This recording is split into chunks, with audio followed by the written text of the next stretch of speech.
Bonjour à tous. Bonjour. Vous êtes là pour regarder Théo nous présenter ce moulin. Oui, ce magnifique Eureka Mignon Libra, qui est le tout premier moulin de Eureka, qui va peser vos doses pour l'espresso.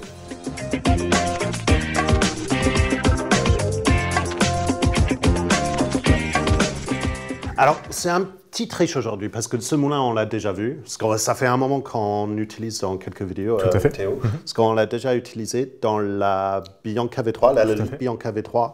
Et la VBM Domobar électronique. Ouais, donc si vous voulez voir des extractions utilisant ce moulin, vous pouvez aller voir ces vidéos-là pour voir comment elle gère son dose et comment on est juste en train de traiter Théo de flemmard total à proposer son dose. Vous pouvez aller voir ces vidéos-là. Mais donc là, on est vraiment pour parler sur le moulin en entier. Donc, Mignon Libra, gamme Mignon. Déjà. Gamme Mignon, avec toutes les particularités, le visuel d'un Mignon, mais c'est un peu l'étape supérieure. Comme je vous l'énonçais dans l'introduction, on a la balance intégrée. Et ça, c'est assez incroyable pour une gamme de moulins domestiques comme ça. Ouais, et c'est surtout, Eureka sont super forts sur tout ce qui est moulin pour espresso. Personnellement, c'est une de mes marques préférées dans le café, parce que le résultat est top et le look, c'est quand même assez classe, tout ce qui est le gamme Mignon qu'on connaît depuis quelques années maintenant.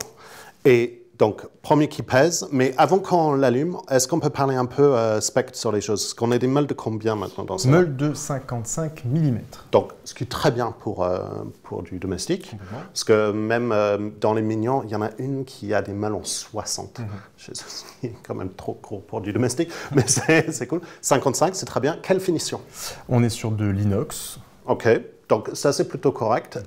Mais c'est compatible avec les meules 55 que vous pouvez remplacer.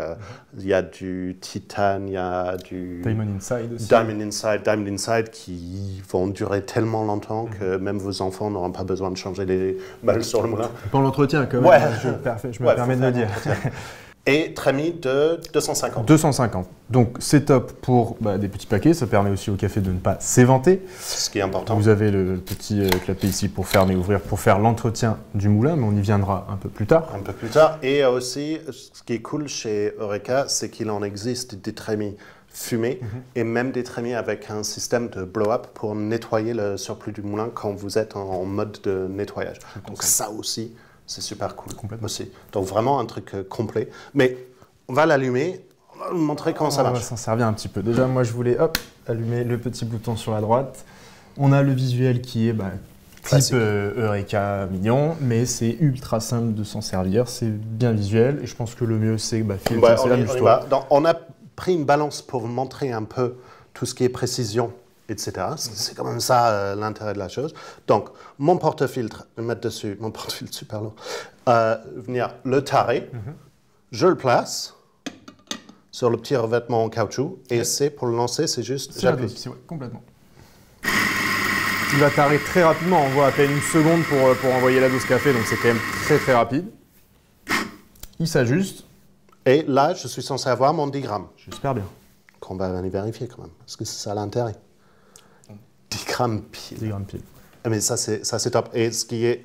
Donc, ça, j'allais ajuster pour tasser. C'est assez fabuleux. Bon, on ne le voit pas forcément à la caméra, mais on voit aussi qu'en termes de mouture, on a quelque chose de très, très homogène. Pas de clump, donc pour comprendre, pas d'amalgame de café. Et ça, c'est dû au clump crusher qu'il y a juste à la sortie des meules, juste derrière ici. D'accord. Et ça va séparer, ça va empêcher ces clumps et ça va séparer et répartir un peu la mouture pour donner quelque chose plutôt fluffy dans la chose qui est beaucoup mieux quand vous allez répartir et tasser. Tout à fait. Deuxième chose qui peut être assez intéressante pour nous, c'est qu'on peut ajuster en fait le Mignon à n'importe quelle machine. Oui, parce que là, c'est une porte-filtre VBM, donc un peu E61 classique. Tout à fait. Et ça se voit, c'est une Faima, donc elle est super profonde. Donc, vas-y, un petit tar là-dessus. Elle est aussi super Moi, lourde. j'essaye d'ajuster. Bon, je vais te demander un peu d'aide. Donc là, il y a une petite vis, une petite molette juste en dessous. Hop, on s'ajuste au contact seulement. Voilà. Pas donc, trop serré. je retire pour qu'elle puisse faire son tar. Je remets. Ouais. Et est-ce qu'on peut ajuster en même temps? Parce que c'est juste le plus, c'est le moins pour ajuster le grammage. Si tu veux mettre un peu plus, tu mets un peu moins. Et si on appuie plus longtemps, ça va plus rapidement aussi. Ben tiens, 12,3 grammes. Pour prouver qu'on ne triche pas. Hop. FH. AB. FH, ça veut dire qu'il faut le réajuster, réajuster ou retarer. Donc on va essayer déjà de le remettre, de rappuyer. C'est très bien. Pour vous à la maison, si vous avez FH qui revient à répétition, n'hésitez pas à ajuster la petite hauteur de la fourche. Donc 12,3, c'est notre test. 12,3. C'est fabuleux. C'est assez fabuleux, c'est assez fabuleux. Alors, quand même, pour aussi être assez honnête avec ceux qui regardent la vidéo, on a des deltas jusqu'à 0,3 grammes des fois quand même. Là, c'est pas le cas parce que là, elle est venue corriger. Bien sûr. Et moi, j'ai eu la fâcheuse tendance, c'est pas bien, de dès qu'elle a fini son premier dose, de venir chercher le porte-filtre avant qu'elle corrige. C'est une habitude. Donc, je lui ai empêché de faire sa correction. Mais la correction, il faut la laisser faire. Elle est plutôt rapide pour le faire. Donc, ça, c'est vraiment top. Et du coup, tu as un bac aussi? J'ai une petite bague. Alors ça, c'est pour les geeks un peu café aussi. C'est pour pouvoir mettre, pour du double dose surtout. Donc, on a une petite bague qui est aimantée. Et on va pouvoir mettre une dose un peu plus conséquente de café. Alors là, évidemment, il faut réajuster la taille. Ouais, quasiment au plus bas. Au plus bas, exactement. Hop, je vais quand même vérifier que je suis bon. Je te laisse faire. C'est ton côté. J'en profite pour dire aussi qu'on a ils ont changé un peu la molette par rapport au mignon classique. C'est une molette un peu plus grosse. C'est définition la plus à l'aise, extra confort, on va dire. Mais il faut dire, sur les mignons, on n'a jamais vraiment de problème de réglage sur les mignons micrométriques. Parce que c'est ce qui est cool dans la technologie chez Eureka, c'est que chez Eureka, la meule haute, elle est fixe. Et quand vous faites jouer le micrométrique, vous êtes en train de bouger tout le bloc moteur et la meule basse sur son axe. C'est comme ça, elle va pas bouger. Et c'est ça qui va vous donner cette régularité qui est trop cool chez Eureka. Et du coup, est-ce que j'ai taré avec la bague ou pas? J'ai taré avec la bague. 18. 18,1. Au moins, on vous montre la réalité. On a un peu d'irrégularité. On a demandé 18, on a 18,1. Mais bon, c'est pas pour la différence que ça va faire. Et on a un mouture qui est top. Donc, juste dernier point. Excuse-moi, hein, ça c'est la petite particularité. Moi, j'ai mis longtemps quand même. Alors, je ne conseillerais qu'à tout le monde de lire les modes d'emploi. C'est vrai que je n'ai pas été le meilleur élève sur ce coup-là. Mais si vous voulez accéder au meule, il va falloir retirer le petit sigle Eureka à l'arrière du moulin. Et vous pouvez, bien sûr, avec moulin éteint, pour nettoyer. C'est important pour tout ce qui est nettoyage parce qu'il faut nettoyer les meules d'un moulin.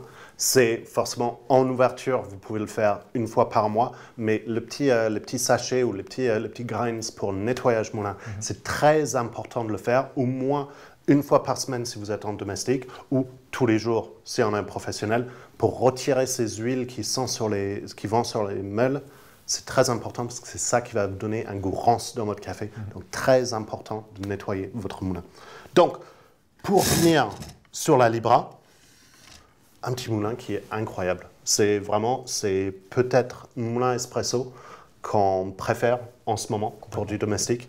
C'est facile d'utilisation, très précis dans son grammage et dans sa mouture. J'ajouterais même, Phil, qu'on parlait de domestique, mais ça peut être adapté aussi aux professionnels. Alors, au niveau du débit, on va être un peu limité. Ah oui, sur du forcément. 55.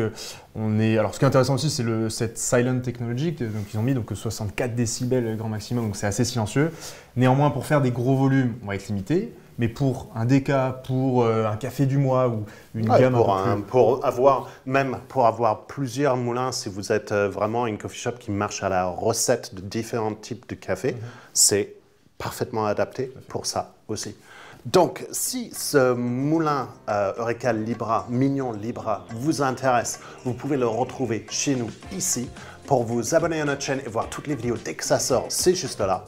Si vous voulez voir plus de vidéos avec ce moulin en fonction, c'est ici. Et si cette vidéo vous a aidé à choisir votre moulin, n'hésitez pas à laisser un like. Et jusque-là, on va vous dire bon café. Bonne journée, à bientôt.